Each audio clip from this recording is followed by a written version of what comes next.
The wind was steady on the mountain that morning, not sharp, just persistent. It moved through the green hills below in slow waves, bending tall grass and making the wildflowers nod as if they were quietly agreeing with something. From a sheltered ledge near the upper slope, the watcher had a wide view of the valley. A castle sat in the distance, pale stone against the darker forest behind it. Its towers rose cleanly into the sky, and its flags lifted and fell in the wind. Smoke drifted from its chimneys in thin lines. From this height, everything in the valley looked smaller and calmer than it probably was. The watcher's home was tucked into the mountain itself, where the rock curved inward into a shallow cave. Moss clung to the edges of the stone, and a thin spring of water ran nearby, cold and clear, threading down the slope until it disappeared among the hills. Inside the cave, there were signs of careful preparation. A smooth patch of ground had been cleared. A pile of dry branches had been stacked neatly, the way someone might stack firewood. A small collection of stones had been arranged in a circle, each stone chosen for its shape and size.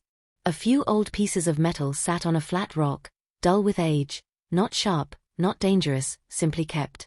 The watcher had been waiting for days.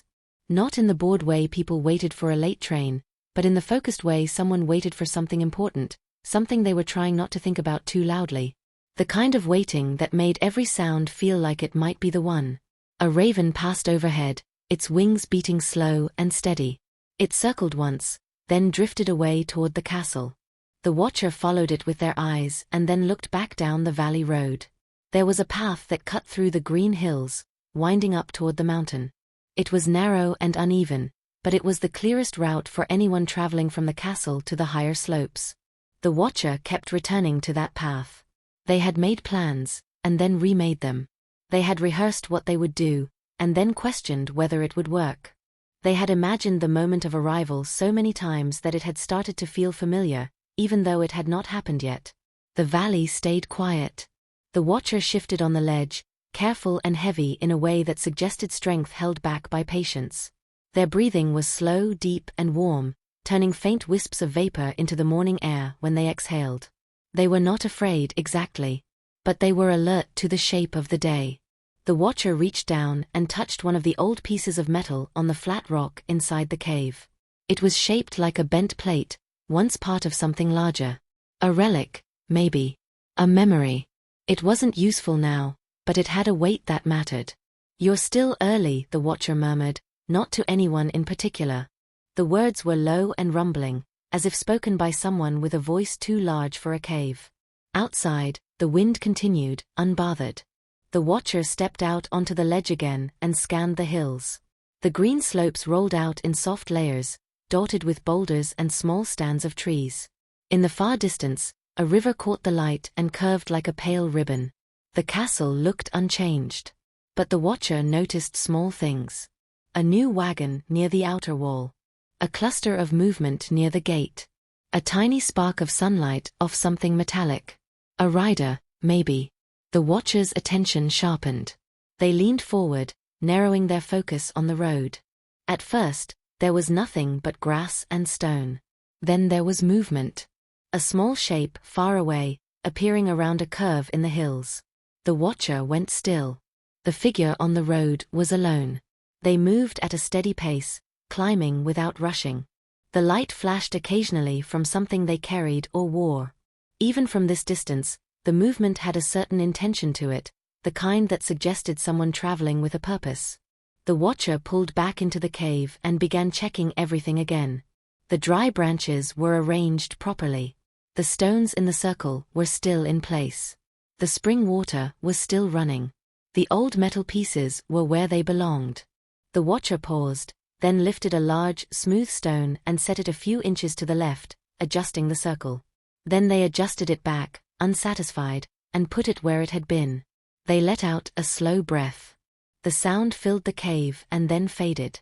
Outside, the footsteps on the path were still far away, but they were coming closer. The watcher could feel the vibration through the ground, faint but real. They stepped out again and watched. The traveler was clearer now, climbing the last stretch of the hill before the mountain's steeper incline. The traveler's pace remained steady. Their posture was upright. They carried a pack, and something long rested against their back. A sword, perhaps. The watcher's chest rose and fell, slow and controlled. They turned their heads slightly and listened to the mountain itself. The subtle shifting of stone. The distant call of a hawk. The whisper of wind. The world continued, calm and ordinary, as if it did not understand the importance of the moment. The traveler stopped briefly at a flat section of the path and looked up. Even from this distance, the watcher could tell the traveler was searching for the cave. For the ledge. For the presence that everyone in the valley talked about in careful voices. The watcher remained visible. Not hidden. Not yet. The traveler resumed climbing. Time stretched in a smooth line. The traveler walked. The watcher waited. The wind combed through the hills and carried the faint scent of pine from the forest near the castle. As the traveler approached the lower slope of the mountain, the watcher stepped back into the cave and sat down, as if deciding to meet this properly. They positioned themselves where they could be seen from the entrance. Their eyes remained fixed on the opening. The traveler's footsteps grew louder. A shadow crossed the cave entrance. Then the traveler appeared. Up close, the traveler looked younger than the watcher expected. Not a child, but not seasoned either. Their hair was tied back. Their face was flushed from the climb. Their clothing was practical, but there were signs of formality too. Small pieces of polished metal at the shoulders, a crest pinned to their cloak. A knight, then. The traveler stood at the threshold and did not step in. They held their long object carefully, but it was not raised. It was a lance, not a sword. A ceremonial weapon more than a practical one. The traveler swallowed, then spoke, voice surprisingly calm. I have come as requested. The watcher's eyes narrowed slightly, not in hostility, but in focus. The watcher's voice, when it came, was low and steady. You found the mountain? Yes, the traveler said. The road is clear. The watcher nodded slowly. And you came alone? The traveler hesitated. I was told to come alone. The watcher's gaze softened just a fraction. Good. The traveler shifted their weight, clearly unsure whether to step forward. They said you were waiting, they said. They said you have been waiting for a long time. I have, the watcher replied. The traveler took a careful step into the cave, then stopped again. Their eyes moved around the space, taking in the stone circle, the stacked branches, the spring water.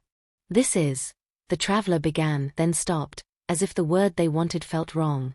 The watcher watched them closely. Not what you expected. The traveler's cheeks reddened. I expected. I don't know. Something worse. The watcher made a slow sound that might have been a laugh if it weren't so heavy. People enjoy making things worse. The traveler looked up again, meeting the watcher's eyes. I was chosen, they said, voice tightening slightly. To face you. The watcher's tail, unseen until now, shifted deeper in the cave. The sound of it brushing stone was quiet but unmistakable. The traveler froze. The watcher remained still. Before you do anything, the traveler said quickly, as if the words had been rehearsed, I was told to present myself with honor. I was told to not run. I was told that if I turned back, I would be shamed. The watcher blinked slowly. And what do you want? The traveler hesitated. Then, very quietly, they said, I want to do it right. The watcher's eyes narrowed again, as if considering the strange bravery of that sentence. All right, the watcher said. The traveler straightened, as if readying themselves. They held the lance more firmly. They took a slow breath. The watcher shifted forward, the cave seeming to shrink around them as their full size became clearer. The movement was smooth, controlled, and heavy with power held in restraint. The traveler's eyes widened. The watcher moved closer to the entrance, until sunlight touched the edges of their scales, deep green and dark gold, like moss and old coins. Their horns curved back from their head. Their breath was warm enough that the air shimmered slightly in front of their mouth. The traveler stood their ground. The watcher leaned down, bringing their face closer to the traveler's level, studying them. For a moment, the only sound was the wind outside and the trickle of the spring. Then the watcher spoke, voice gentle in its own thunderous way. Good, the watcher said. You brought it. The traveler blinked. Brought what? The watcher nodded toward the traveler's pack. The object. The traveler's hands loosened slightly on the lance. Oh, right. They looked suddenly embarrassed and set the lance down against the cave wall, carefully, as if it might offend someone. Then they reached into their pack and pulled out a small wooden box. They held it out with both hands. The watcher's eyes softened further. Open it. The traveler opened the box. Inside was a small, slightly crushed pastry wrapped in cloth. The cloth was stained faintly with honey. The traveler looked up, cheeks red. The baker said it would travel better than a cake. The watcher stared at the pastry for a long moment. Then the watcher exhaled, and the sound filled the cave like a relieved sigh. You listened, the watcher said. The traveler nodded quickly. Yes. The castle steward said you would only accept a challenge if it was done properly. And that the last night forgot the offering and you were very disappointed. The watcher made a sound that was absolutely a laugh this time, deep and rumbling. He forgot the honey rolls. The traveler's eyes widened. That's really what happened? The watcher nodded solemnly. Yes. The traveler let out a shaky breath, half laughter, half relief. I thought it was symbolic. Like a metaphor. The watcher tilted their head. No. I was hungry. The traveler laughed, suddenly, fully.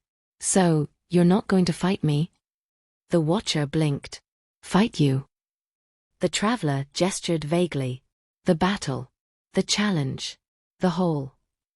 They looked around at the cave entrance, the mountain, the distant castle. Everyone said you were waiting for the knight who would finally face you.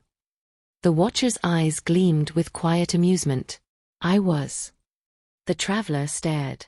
But, this isn't a battle.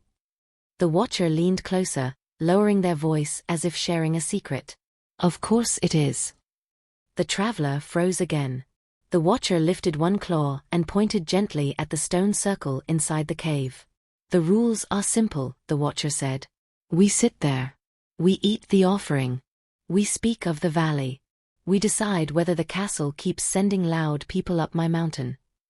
The traveler blinked slowly. That's the challenge? The watcher nodded. It is a test of manners. The traveler stared for a second, then started laughing again, covering their mouth as if the sound might echo too loudly. The watcher lowered themselves carefully onto the cleared patch of ground, folding their wings in a way that made them look almost like a large, contented hill. Come, the watcher said, nodding to the stone circle. Sit. The traveler, still smiling, stepped forward and sat on one of the stones, posture straight out of habit. The watcher nudged the pastry box gently toward them. You may serve it. The traveler blinked. Me? Yes, the watcher said. If you wish to pass, you must not be rude. The traveler took the pastry out, placed it carefully on a flat rock, and unwrapped it like it was sacred. The honey smell filled the cave. The watcher's eyes half closed in satisfaction. Outside, the wind moved through the hills, and the castle sat far away, unaware that its most feared mountain threat was currently judging a knight on pastry presentation. The traveler glanced at the watcher, still smiling. So, they said carefully, what should I call you? The watcher considered. Most call me a dragon. The traveler paused, then nodded slowly. That tracks. The dragon's eyes gleamed. And you are a knight. The traveler straightened. Yes. The dragon leaned in slightly, voice warm. Then let the battle begin. The traveler swallowed hard, then asked, which battle? The dragon pointed at the pastry. First bite goes to the one who climbed the mountain. The traveler blinked, then laughed. That seems fair. They took a bite. Honey stuck to their fingers. The dragon watched closely, serious as a judge. The traveler chewed, then nodded with all the solemnity they could manage. It's very good. The dragon's posture relaxed immediately. Excellent, the dragon said, pleased. You have won. The traveler stared. I won. The dragon nodded. Yes. You brought the honey roll.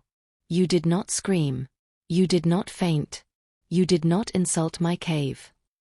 The traveler laughed, wiping honey from their fingers. Those were the requirements.